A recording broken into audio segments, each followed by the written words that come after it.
Bonjour à toutes et à tous. Je voudrais vous faire écouter les propos de Najat Vallaud-Belkacem, mais j'aimerais qu'on les écoute ensemble en fait, plutôt que de vous mettre la vidéo.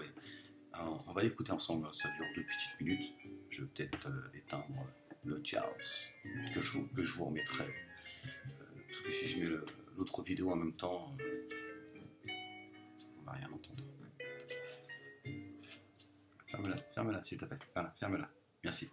Alors, je monte le son et alors, écoutez, on écoute ensemble. Qu'est-ce que ça vous a inspiré d'ailleurs, cette séquence, cette parole libérée de ces jeunes qui, au fond, pour certains d'entre eux, ne voyaient pas tellement où était le problème?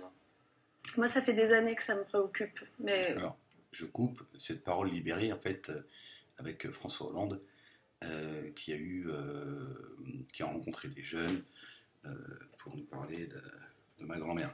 Alors, écoutez. grandement, et lorsque le Premier ministre a fait le choix de s'attaquer à Dieudonné et de faire en sorte que ces spectacles soient interdits, c'est vrai que je m'étais fait la réflexion qu'il avait été assez seul dans ce combat et qu'on aurait sans doute dû être plus nombreux derrière lui, plus forts. L'OTAN. Y compris, je ne parle pas simplement des responsables politiques, mais de la société civile, des intellectuels. Voilà. De fait, Dieudonné a fait énormément de mal dans la jeunesse française. Au lendemain de Charlie, j'ai visité beaucoup d'établissements scolaires, des collèges, des lycées. J'ai été frappée de voir à quel point ce discours sur le deux poids deux mesures, pourquoi est-ce qu'on permet la liberté de la presse et d'expression à Charlie et pas à Dieudonné, ce discours finalement était présent dans les esprits des enfants et qu'il en venait finalement à faire perdre toute notion de hiérarchie des valeurs. C'est ce discours-là qui conduit certains de nos jeunes à finir par penser que ce qui est arrivé à Charlie Hebdo, finalement, c'est pas si grave parce qu'il l'avait bien cherché. Donc Dieudonné a fait énormément de mal et on l'a vu à nouveau d'ailleurs dans le supplément, dans cette émission avec François Hollande, des jeunes qui ont l'air parfaitement raisonnables, de réfléchir par eux-mêmes et qui en arrivent à des interrogations qui nous perturbent. C'est bien qu'ils les expriment. Moi, je trouve que c'est mieux qu'ils les expriment plutôt qu'ils les gardent pour eux et qu'ils s'enferment dans des théories du complot. Mais maintenant qu'ils les expriment, à nous de leur répondre aussi que le racisme, l'antisémitisme, l'apologie du terrorisme, ce sont des délits et pas des opinions. À nous de les aider à faire la différence entre ce qui relève de la liberté d'opinion et ce qui relève du délit. On parle de la réforme du col. Tu parles de la réforme avec elle. Nous, on s'en fiche. Voilà. On remet un peu de douceur, allez, un peu de douceur. Non, elle est étonnée, Najat Vallaud-Belkacem. On se demande, on a l'impression qu'elle vient de découvrir l'école.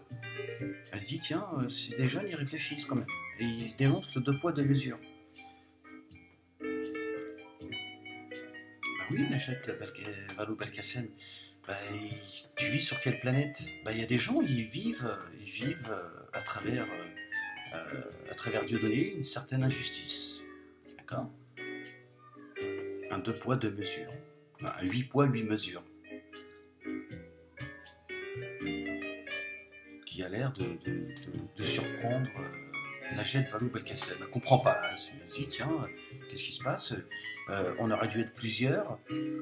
Dieudonné a fait beaucoup de mal chez les jeunes. Effectivement, c'est vrai que c'est inquiétant, mais c'est toujours la faute de l'autre en fait. C'est-à-dire qu'à quel moment les hommes et les femmes politiques vont se remettre en question? À quel moment ils vont se dire, attendez, c'est bon, Dieudonné, c'est pas non plus... c'est pas Dieu, hein, d'accord? Je veux dire, il n'est pas lui tout seul capable de... Voilà. Donc qu'est-ce qui se passe? Est-ce que c'est lui qui a profité d'un vide, hein, ou c'est nous qui avons failli, c'est notre absence, il s'est passé quelque chose? Non, c'est la faute de Dieudonné. Voilà. Je vous dis, c'est Daesh. En fait, en Syrie, on ne parle pas du fond.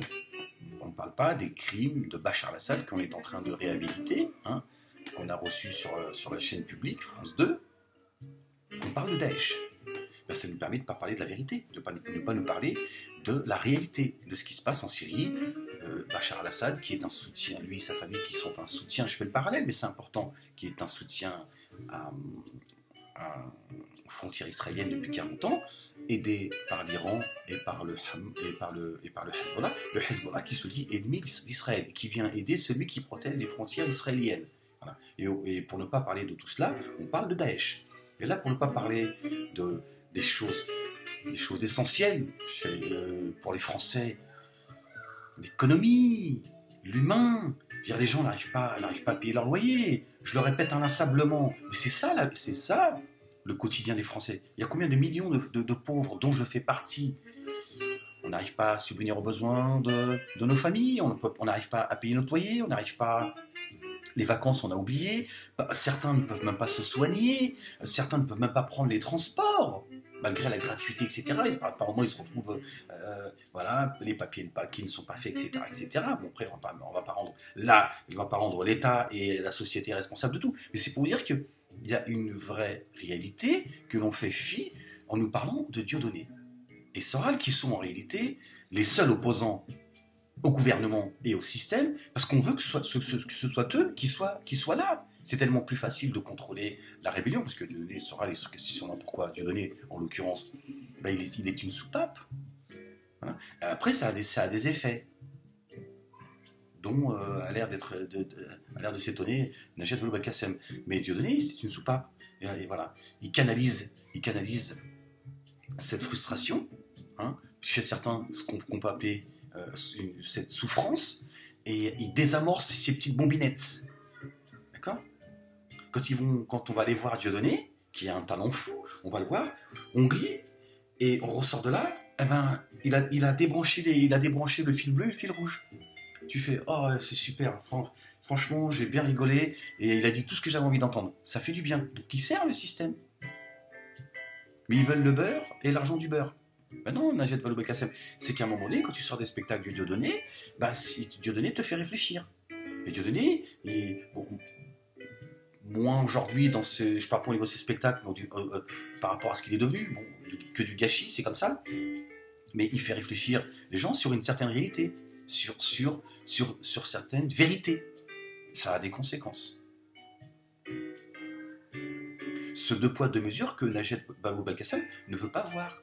Quand on débloque 100 millions d'euros et que Valls va faire un discours à Créteil pour dire il y a eu un acte affreux à Créteil d'un couple qui a été agressé, dont la femme aurait été violée, moi je n'y crois pas, hein, alors qu'il y a des femmes voilées qui ont été violées,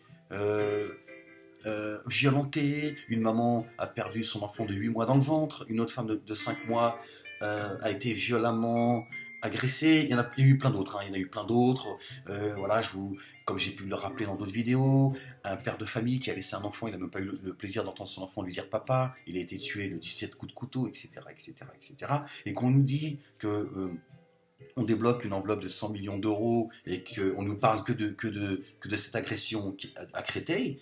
Effectivement, cette agression a eu lieu, mais moi je ne crois pas un instant que cette jeune fille-là a été violée, et même si ça avait été le cas, ça ne change rien en réalité. Mais donc Najat Vallaud-Belkacem, pardonne notre faiblesse. On se sent méprisé. On a le sentiment qu'il y en a que pour les juifs. Donc à un moment donné, oui, il y a des gens qui disent oui, bah, c'est super que Dieudonné puisse dire et nous faire rire avec ce qu'on a envie d'entendre, parce qu'il vient combler un vide que vous n'avez pas su combler en vous regardant qu'entre vous. C'est une réalité, Najat Vallaud-Belkacem. Combien de temps encore vous allez faire la politique de l'autruche et lui dire oui, nous sommes étonnés à quel point il a fait des dégâts dans les... C'est vrai, j'y ai participé, Najat Vallaud-Belkacem. J'ai participé à cela. D'accord ? Mais on a fait des choses formidables. On a aussi foutu la merde, pour parler vulgairement. D'accord ? Comme vous, le gouvernement, vous foutez la merde. Comme Valls fout la merde.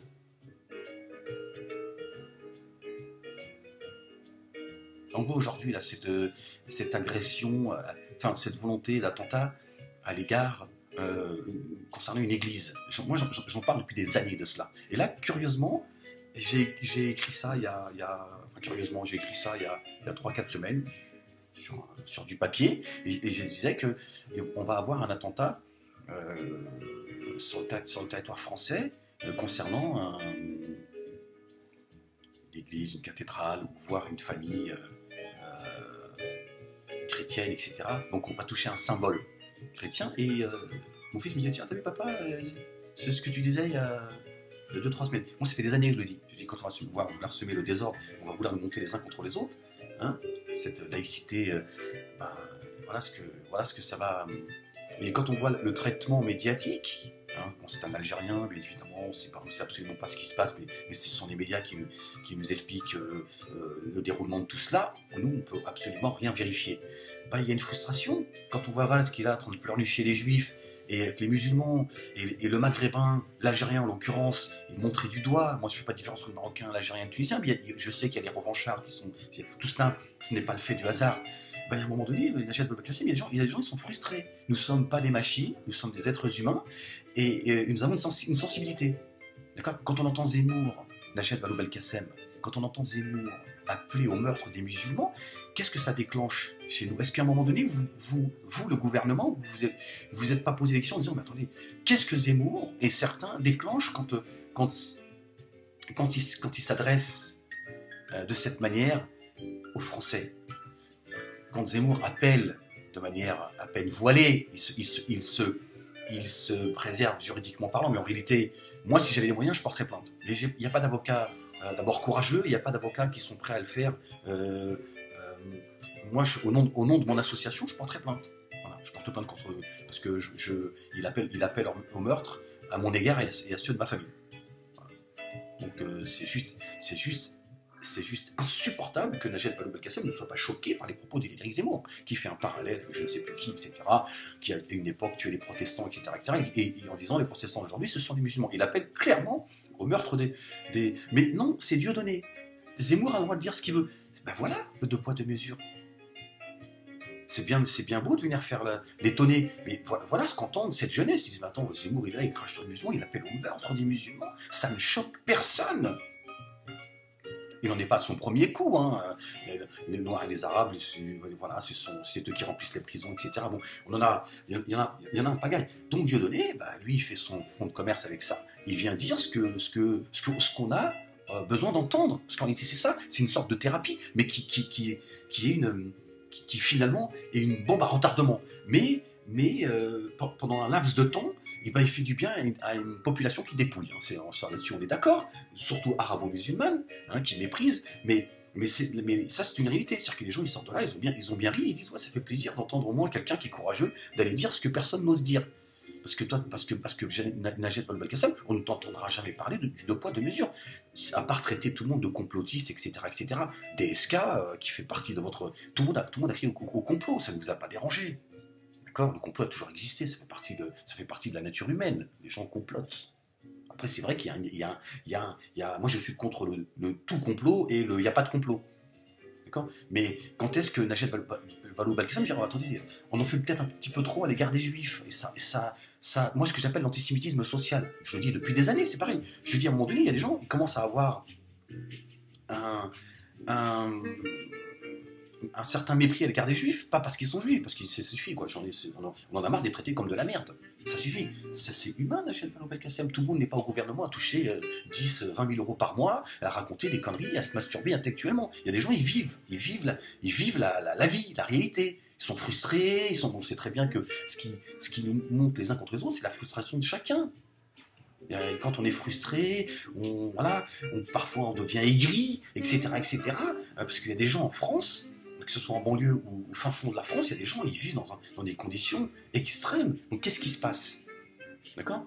Dès qu'on leur dit c'est la faute à lui, il va exprimer sa frustration. C'est le téléphone qui vibre. D'accord? Est-ce que vous êtes capable à un moment donné de tenir compte de tout cela? Absolument pas. Aucune remise en question. Vous voulez nous faire croire que tous les mots de cette France, c'est Dieudonné et Soral. Oui, nous avons fait beaucoup de mal. D'accord? Je m'inclus, j'assume, mais moi je peux expliquer les choses.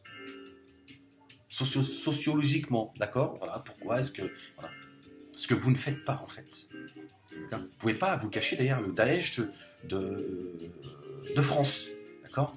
Les mots de la France, c'est pas que Dieudonné et Soral. Certes, ils ont participé à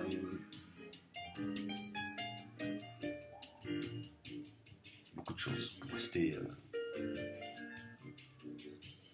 Vous ne pouvez pas comme ça éternellement nous faire croire que ces problèmes de racisme, etc., c'est seulement dû... Non, le problème du racisme en France, cette racialisation des rapports, c'est cette pseudo-dissidence et les gens avec qui vous travaillez aujourd'hui, la LICRA, qui en a fait son fonds de commerce. Même si au sein de la LICRA, au sein des... Voilà, il y a des gens qui que ce soit SOS Racisme, etc., il y a des gens qui travaillent parce qu'ils croient en leur combat et ils pensent que la vérité, elle est là. Donc, ils mènent un combat anti-raciste et ils y croient. Mais les leaders, celui, j'ai oublié son nom, celui qui a signé un contrat avec le Parti Socialiste, donc votre parti, c'est le revers de la médaille de Daesh en France, de Soral et Dieudonné. L'un a besoin de l'autre. Dieudonné qui passe son temps à nous expliquer qu'il est censuré, etc.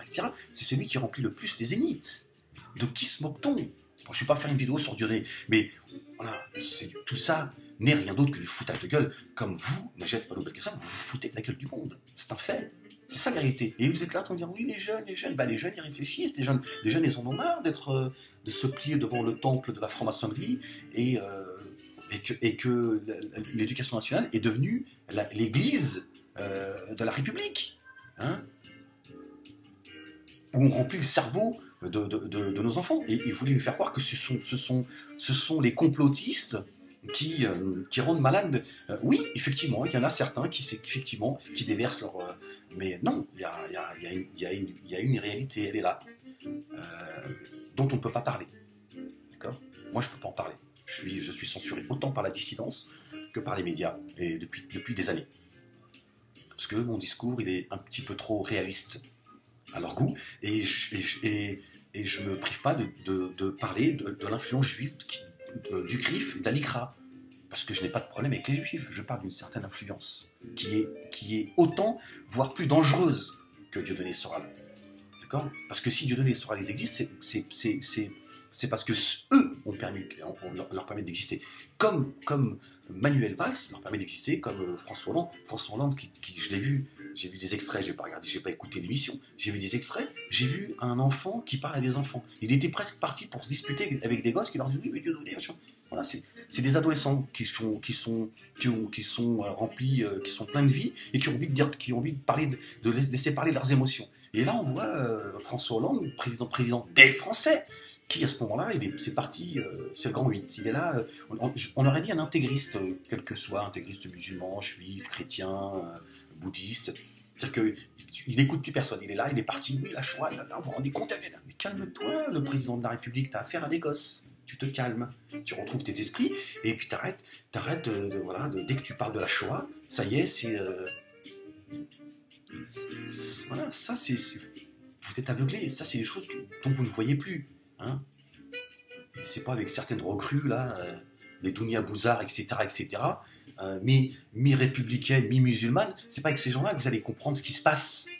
D'accord ? Il faut arrêter à un moment donné, il faut se poser les vraies questions. Ben, est-ce que vous avez envie de vous poser les vraies questions ? C'est ça la vraie question. Que de jouer des étonnés en disant oui, effectivement, il y a une grande partie de la jeunesse française qui a été polluée, c'est vrai. Mais dans cette pollution, il y a aussi du vrai. On ne peut pas gommer... parce que vous n'avez pas été... vous n'avez pas été à la hauteur des choses. D'accord ?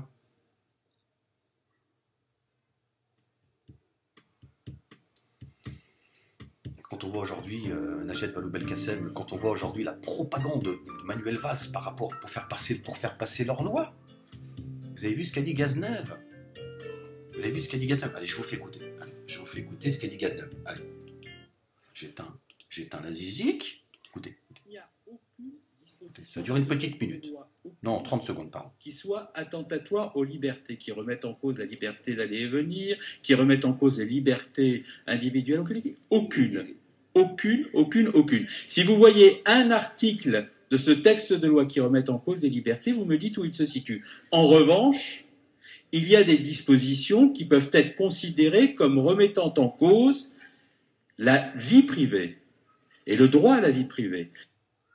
D'accord ? Bon. Najat Vallaud-Belkacem, hein, je remets un petit peu de zizi pour nous détendre. Donc il y a des gens, à un moment donné, ils en ont marre, Najat Vallaud-Belkacem. D'accord? Parce que qu'est-ce qu'on est en train de nous expliquer en réalité derrière ce qu'est en train de nous dire Cazeneuve en disant oui, on ne touche pas aux libertés individuelles, mais aux libertés de la famille. C'est-à-dire que tous ceux qui seront suspectés, on leur mettra la pression à travers leur famille. C'est-à-dire qu'on officialise le droit de s'en prendre aux familles. Ben, il y a un moment donné, les gens, ils vous disent complot, pas complot, tout ce qu'on veut, mais comment ça s'appelle ça? Il y a un moment donné, les gens, ils vivent la réalité. Ils disent non, attendez, c'est trop là, c'est trop. Cazeneuve est normal. À l'Assemblée nationale, il nous explique qu'en fait, ta vie privée ne t'appartient plus à un moment donné, quand eux, ils ont décidé que tu as fait le con. Ouais, mais moi, je veux dire, si un de mes enfants il fait le con, ça ne reste que mes enfants. Je veux dire, à un moment donné, je ne peux pas avoir le contrôle à 100% sur ce que font mes enfants, sur ce qu'ils pensent. J'ai une part de responsabilité. Mes parents, mes frères et sœurs, etc., mes cousins, etc., etc. Qu'est-ce que ça veut dire de faire des lois pour rentrer dans la vie privée des gens, pourrir la vie de toute une famille, parce qu'il y en a pas dans la famille, il y en a un qui aurait fait le con.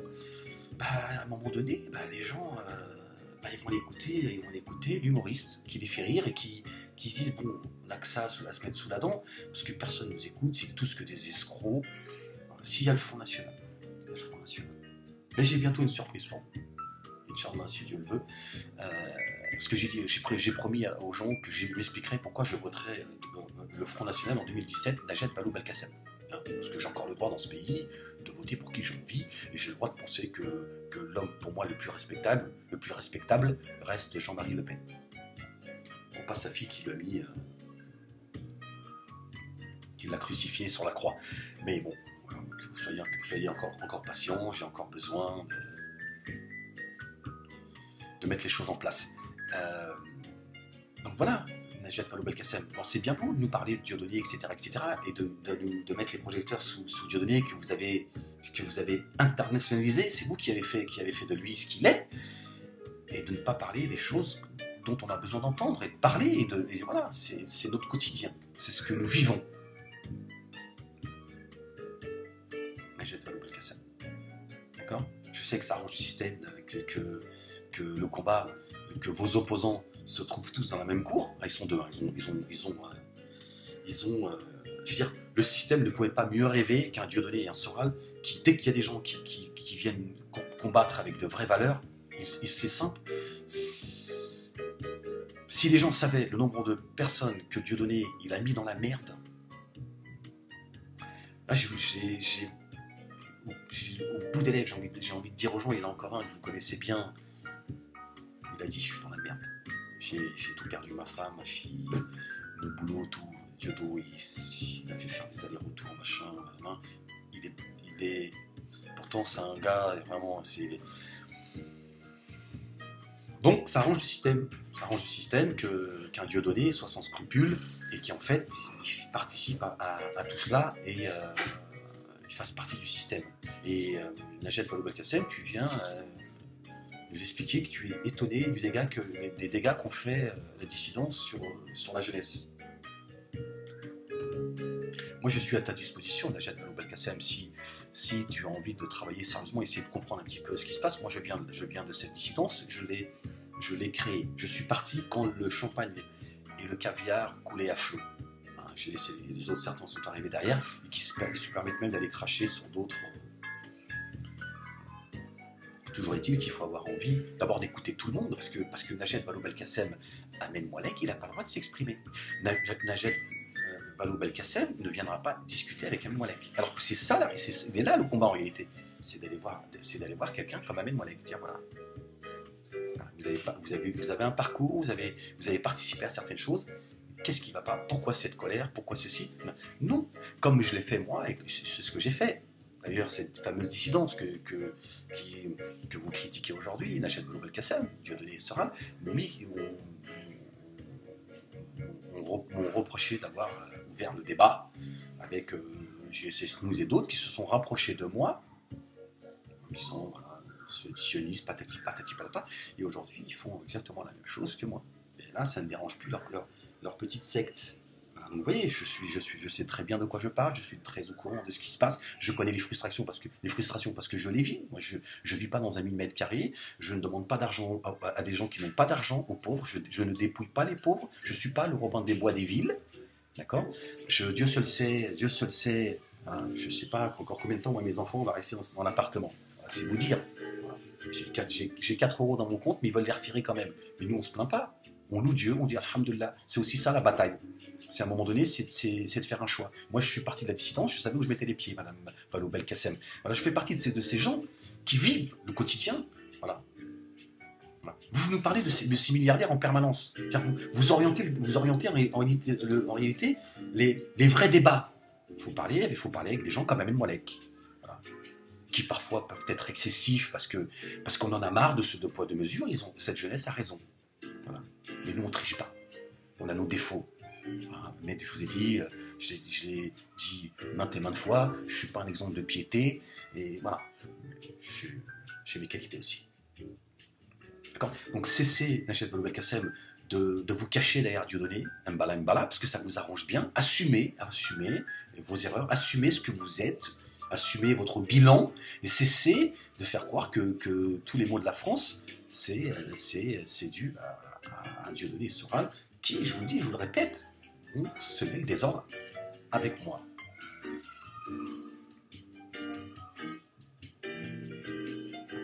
Parce que nous répondions à ceux qui sèment le désordre dans ce pays et qui sont vos alliés et qui sont à vos côtés, qui s'appellent la LICRA. Et oui, Najat Vallaud Belkacem, moi je veux bien que vous critiquiez Dieudonné et vous avez raison de le faire. Mais la LICRA, il y a beaucoup de choses à dire concernant la LICRA. Mais c'est pour ça qu'on ne donnera pas la parole à Ahmed Moalek. Parce qu'Ahmed Moalek, il n'épargne personne. Moi, j'épargne personne. Personne. Ni musulman, ni chrétien, ni juif, ni athée. Voilà. Je m'exprime en tant qu'être humain, avec mes valeurs que je ne cache pas. Hein, je ne fais pas du Zemmour. Hein, moi, je dis pas... Hein. Zemmour, il est pour que toutes les femmes aillent faire des gâteaux dans la cuisine, mais il va vous parler de laïcité, il va vous dire que dans le Coran, il est dit ceci, cela, que les musulmans ne se respectent pas la femme, etc., etc., il appelle au meurtre, etc. Mais là, on ne vous entend pas, Najat Vallaud Belkacem.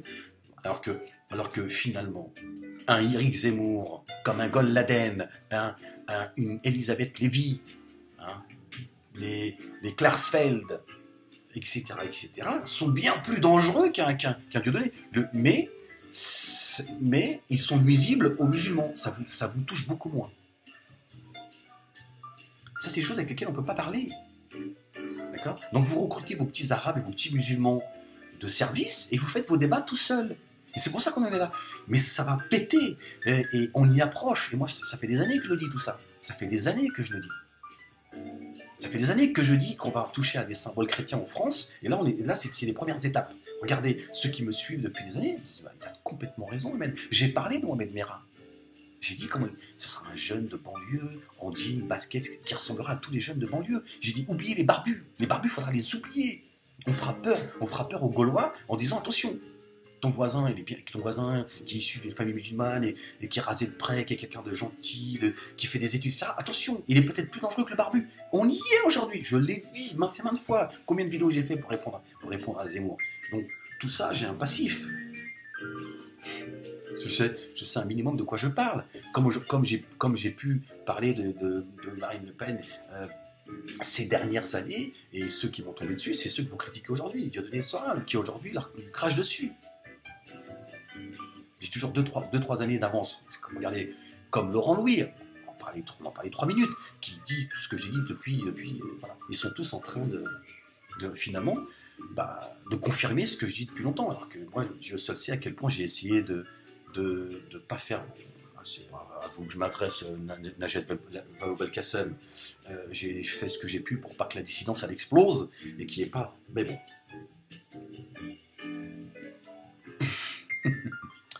Voilà, Najat Vallaud Belkacem. Il y a des gens, ils en ont un petit peu marre de cette culpabilité, cette culpabilisation. Je ne sais pas comment est-ce qu'il faut dire cela, avec ces histoires de choix. Marre qu'on distribue de l'argent toujours aux mêmes, marre que ce soit toujours les mêmes qu'on montre du doigt.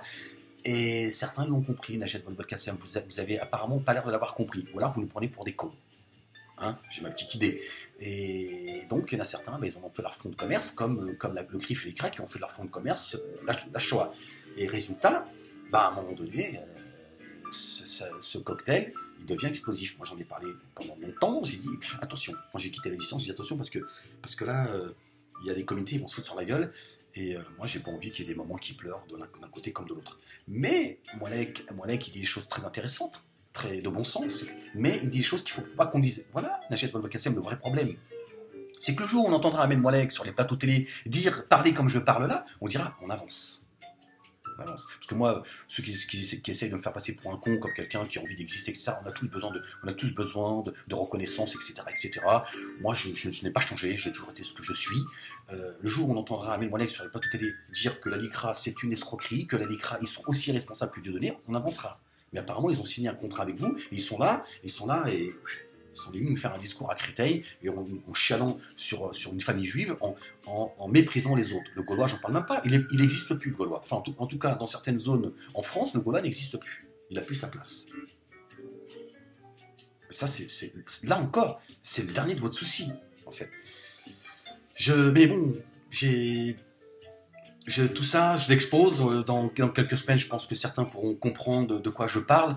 Et si j'avais un slogan, et je vais terminer là-dessus, je dirais, Najat Vallaud-Belkacem, je dirais aux Français, je ne dirais pas aux Français, aux armes, aux citoyens, je dirais à vos livres, aux citoyens, la Torah, la Bible et le Coran.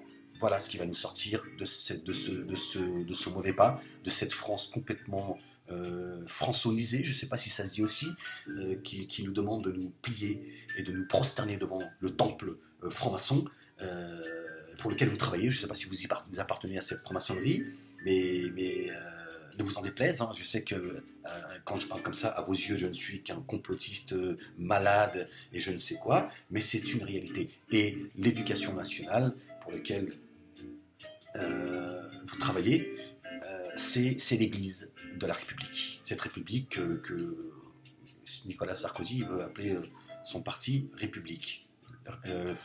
Nicolas Sarkozy qui avait dit il fut un temps que personne ne se mettra devant son chemin parlant du nouvel ordre mondial. Voilà, aujourd'hui, en voulant rappeler son parti politique le parti républicain, on est en plein dedans. Donc, je vous rappelle que celui qui a séparé l'Église de l'État est un franc-maçon. Je ne sais plus comment il s'appelle, Émile Combes, quelque chose comme ça. Voilà, c'est l'une de ses plus grandes œuvres, de sa dernière œuvre d'ailleurs. Voilà, donc moi il y a longtemps, et ça je l'ai expliqué au sein de la dissidence, mais on me disait, toi Ahmed, t'es trop... tu mélanges tout, la foi, etc. T'es trop passionné quand tu... Je disais non, moi en tant qu'homme de foi, et ce que je suis, ma petite foi, moi je ne suis qu'un homme. L'islam est une religion pure, et moi je suis qu'un homme, un pécheur. Mais voilà, ça fait partie de moi. Voilà. Et je disais à l'époque, notamment à Soral, qui avait du mal à entendre, qui aujourd'hui le crie sur tous les toits, je disais, la laïcité est une religion. Il me dit que je comprenais rien. Parce qu'il faut que vous l'entendiez, ça, Najat Vallaud-Belkacem. Vous avez fait de cette république, de cette laïcité, une religion. Et moi je disais, moi je ne me prosternerai pas devant cette... Et on me disait, non, tu mélanges tout, tu es trop passionné, dès que tu parles de religion. Et je dis, mais absolument pas. Je suis ni hystérique, ni passionné, je suis juste lucide. J'avais compris cela avant Dieudonné et Soral depuis des années, qui aujourd'hui, Dieudonné qui nous explique qu'il est inspiré par Dieu. Il se moque de Laurent Louis, il se compare à Jésus. Déjà, tu te moques de Jésus, salam pèse sur lui, je serais toi, j'aurais peur. Et en plus, tu te fous du monde et tu es là en train de lui faire croire que c'est l'ange Gabriel qui te parle quand tu fais tes vidéos. Non, il y en a marre, Najat Vallaud-Belkacem, il y en a marre de tes conneries, des conneries de Dieudonné et Soral et des conneries du CRIF et de la LICRA. C'est ça la réalité. Mais moi, à mon niveau, en tout cas, je fais ce que j'ai à faire. Dieu ne m'a pas mis sur terre pour que je change le monde. Mais je le fais à mon niveau. Je voudrais rappeler Najat Vallaud-Belkacem, et je pense que tu entendras parfaitement, je te dis tu es ma petite sœur, tu entendras parfaitement ce que je dis. Dieu dit, je ne suis pas à changer un peuple tant qu'il ne change pas lui-même. La réalité, c'est que si on veut que cette France change, hein, pour ceux qui ont mal à la France, il faut se réformer, il faut que chacun se réforme. Le reste se suivra. Mais c'est vrai qu'on vit dans une société de consommation, une société où cette franc-maçonnerie a fait de la France une partouze, d'accord, certainement parce que c'est leur quotidien, hein, c'est comme ça qu'ils vivent, et en fait ils viennent tous se masturber sur Marianne, Et voilà pourquoi on en est là. Et si on ne se réforme pas, c'est sûr qu'on n'y arrivera pas. Et c'est pas en combattant Dieudonné qu'on va sortir de là. Ça, c'est une escroquerie. Dieudonné, c'est le Daesh du Grand Orient de France. Voilà. Il permet ce que permet le Daesh au Moyen-Orient. Voilà. J'ai été un petit peu long, je voulais faire court. Mais je voulais répondre à Najed Belkacem parce que j'ai pas d'autre possibilité de m'exprimer qu'à de faire devant mon ordinateur, devant ma petite mini caméra, parce que certains me disent oui Ahmed, ça serait intéressant que tu puisses t'exprimer dans les médias. Les médias sur l'échelle, c'est pas mon beau-frère. Hein. Donc non, donc je le fais à mon niveau et voilà. Voilà. Bon, ben, je vous salue et aux armes citoyens, à vos livres. Okay, c'est voilà ce qui nous sortira de ce mauvais pétrin, c'est la Torah, la Bible et le Coran. Shalom, paix, salam.